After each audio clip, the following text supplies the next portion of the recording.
Leeds came along, and how did that first come about with the idea of buying a football club? Yeah, was that always a plan? No. I mean, essentially, GFH in Bahrain were not trusted by the market or the regulators, and as an investor and an organisation, you constantly get documents that come onto your desk about all sorts of investments. We need this, we need this, we need this. Money, investments, property, whatever it may be. And people always send you documents and always deals, and you look at them. And at the time, you're looking at probably what was it, 2011, 2012. GFH were not making a profit. Serious issues with the regulators, serious issues with staff. Couldn't even pay the wages of the staff at one point. I saw emails saying we don't have enough money to do this, we don't have enough money to. So at that stage, they looked at this, and I think Hisham was under pressure because he wanted to be the CEO. He was acting CEO, he wanted to be the CEO, and he wanted to beat the others that were there. There was about 2 or 3 others also in line for this job. And he also wanted to try and get rid of the chairman and the founder of the company. So he, I think, was very manipulative, and he looked at this deal and thought, well, this deal will get me a lot of publicity. It will get me known in the market, and relatively cheap. In the aspects, it's a few million in the big scheme of things for them. Even though they were borrowing money, that's not that much. And I think with his inexperience and his naivety and his vanity, he thought that would help him by going after a football club. And I remember specifically he was talking about when Dubai International Capital went for Liverpool. Yes. All the people that were involved in that deal, which also we know didn't go ahead, were obviously suddenly became well known in the market. And that helped them look at other deals. And he wanted that for himself. And I think at that time, he probably didn't think it would complete. He just wanted to get known. And even later on, after Leeds, he was looking at things and saying, what else can we do that will get us publicity? So it was a way of cleaning, if you like, or looking to clean some of the bad press. Because before Leeds, if you typed in GFH, you would have articles from Reuters, which basically said, for want of a better phrase, they were tantamount to a Middle Eastern Ponzi scheme. This one is called something like a mirage in the desert. And there were lots of extremely bad press, court cases, issues with the regulator, failed projects, demonstrations. That needed to be cleaned up. So from GFH's point of view, buying Leeds United was a PR exercise and a vanity project. Yep. Okay. There was a lot of stories out about how it was funded. Yep. Particular articles in the Daily Mail in 2012 about possibly the Iranian government had some sort of funding towards the purchase of Leeds United. What can you tell us about that? I mean, I think all in all, there's again, it's good to have this discussion. There's a lot of, for want of a phrase, gossip and comments about what happened. Now, essentially, GFH didn't have the money. From day one, there was no money in terms of acquiring the club. Now, I didn't know all this late at that time. I was promised various things by Hisham when I got involved with this, because for me, being a Brit and being a Leeds fan, and having family in England, I didn't want to get involved in something that was going to be a disaster, particularly not with Leeds, And so he said to me, there is money.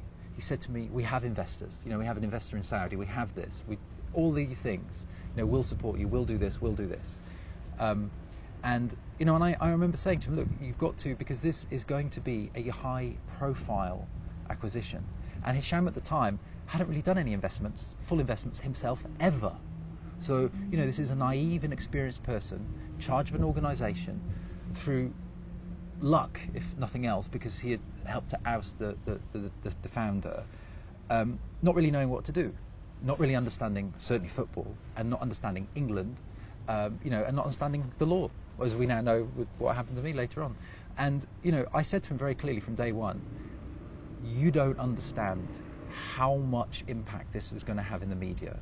You are an Islamic bank, the bad reputation, looking to come to England and buy a football club, that is, a legendary football club. And you're not experienced in football. So at the very least, you need to have money. And you need to get people that know what they're doing to drive it forward. So one of the first things that we did, we started talking to PR people. How can we ensure that what I was told was going to be a good acquisition and backed up by money and backed up by good investors is shown to everybody so they can buy into that with us as well. And that then comes on to the question about the money. I then later found out, now my role in the group was essentially, I looked after the Dubai office and I looked after the legals. I didn't get involved in things like placement, which is what they call sales basically, so you go and sell your investment product. That was not my role. Equally, finding investments really wasn't my role. Now things came to me, because obviously as a lawyer it does, and I'd pass them on, and I sat with the investment committee guys and things like that, but this wasn't my role.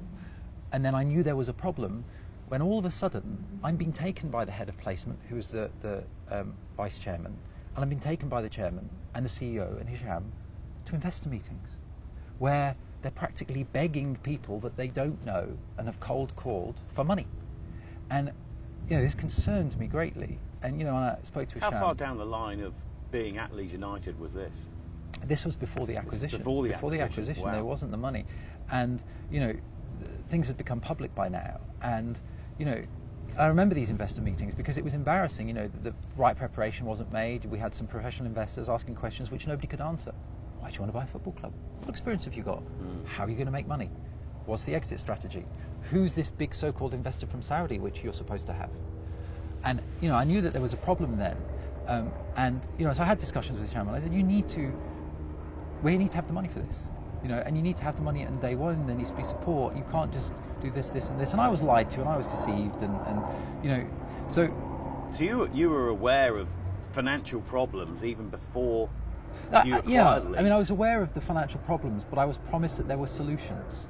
And at the end of the day, I'd spent a lot of time with this group. So, at that level, when you get those promises and you're in a private meeting, you believe them. Now, obviously, I know I don't. The same promises that I believed when I went to Dubai.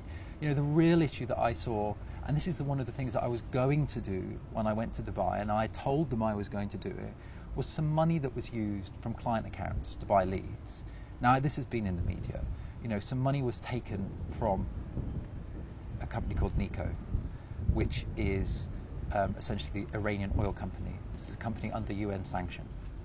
Some money was taken from Injazat Technology Fund, one of whose investors is Iran Foreign Investment Company, again, a company under sanction. This, I believe, is a breach of sanctions. Now, I was told at the time that these people had consented to that money being taken to purchase the club, like a bridging loan. Yeah. I found it odd because I knew that wasn't within what they should be doing, but it's the Middle East sometimes and things like that happen. I later found out that they didn't give their consent. So, if you take money from a client account, and they haven't given their consent, what's the word for that? Stealing. And when that is under UN sanction, and you purchase a football club with it, put it back later, it went back later, but it was still taken, and it was still used. Now, I found this out because I'd been told that they had the consent to this, and I'd sent a message to Salah, the chairman, when I started to find out all these things, which I did when we were doing the due diligence and sport capital and things like this. Obviously it concerned me, and they knew that I wanted to discuss that and to report that to the regulators, because I was a regulated individual as well as a solicitor. I was a regulated financial individual, and there were many things that, I think the modern term for it is whistleblower. That you find things out in a company and you need to whistleblow.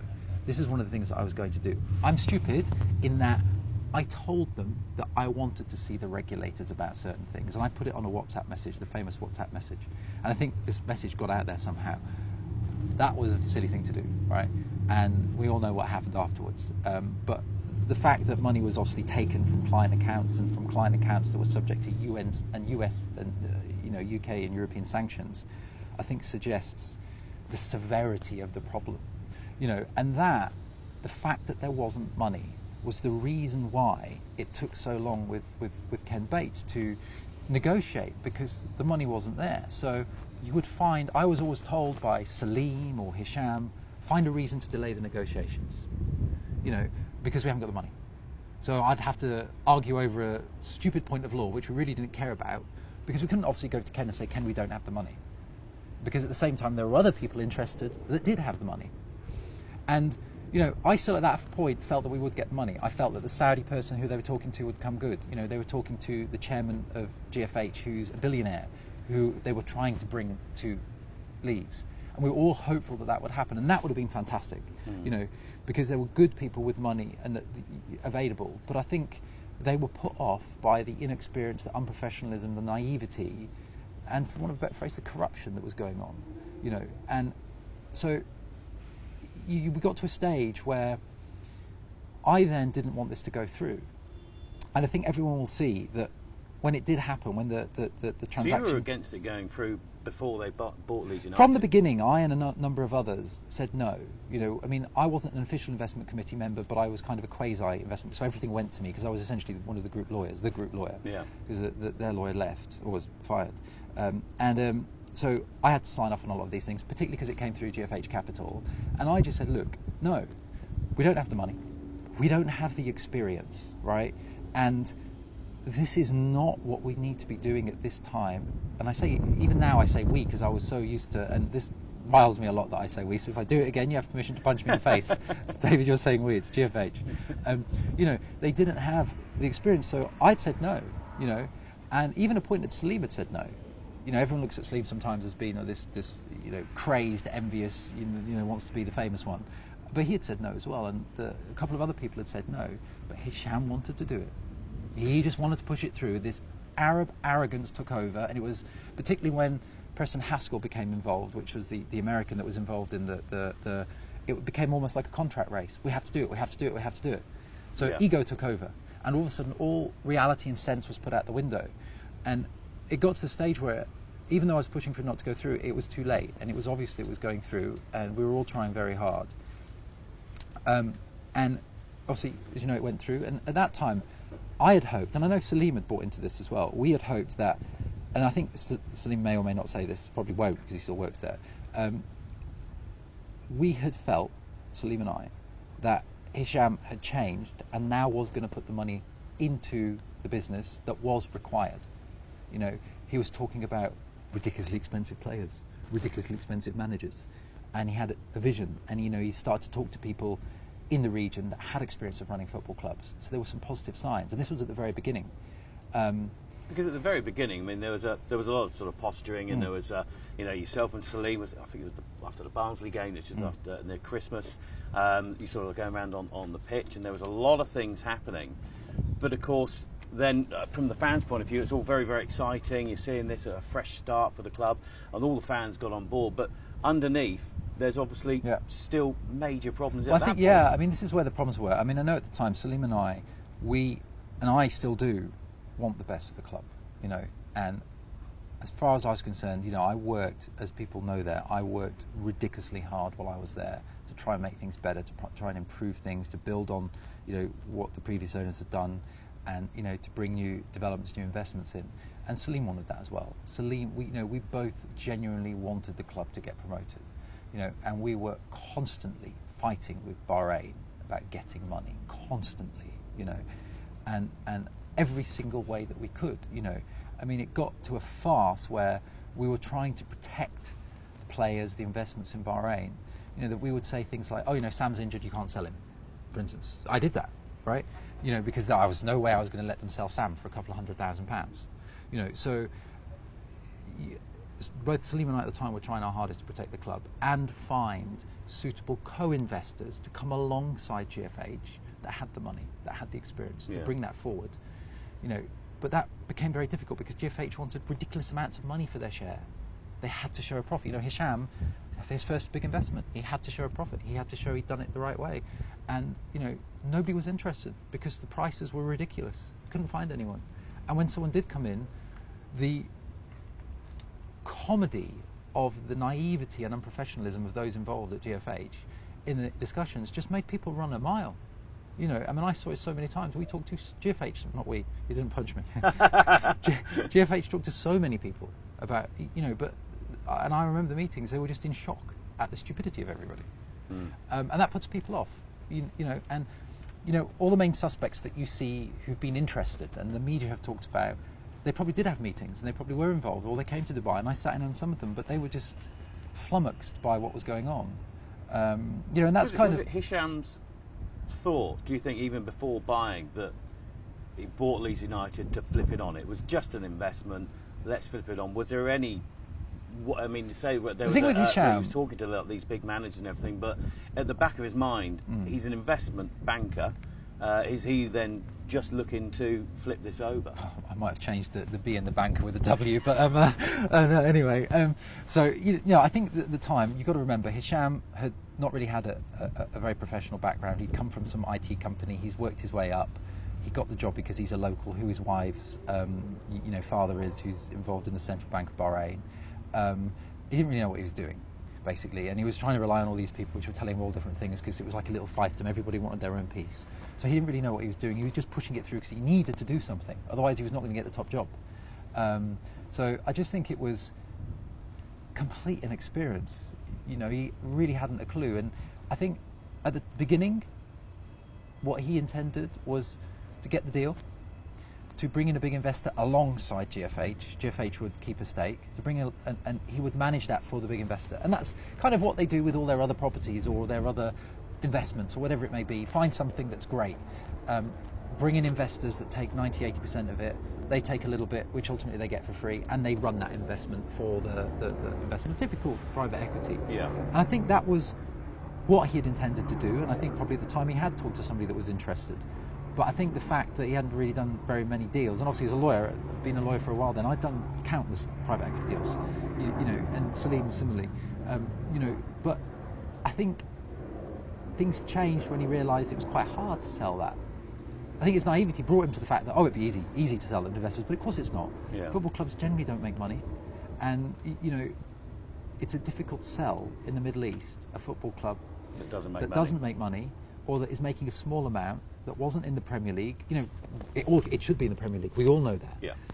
But it's not at the moment, and it's a difficult sell, and particularly to the people in the Middle East who look at egos and pride and things like that. And then I think the strategy changed. It was get rid of it no matter what.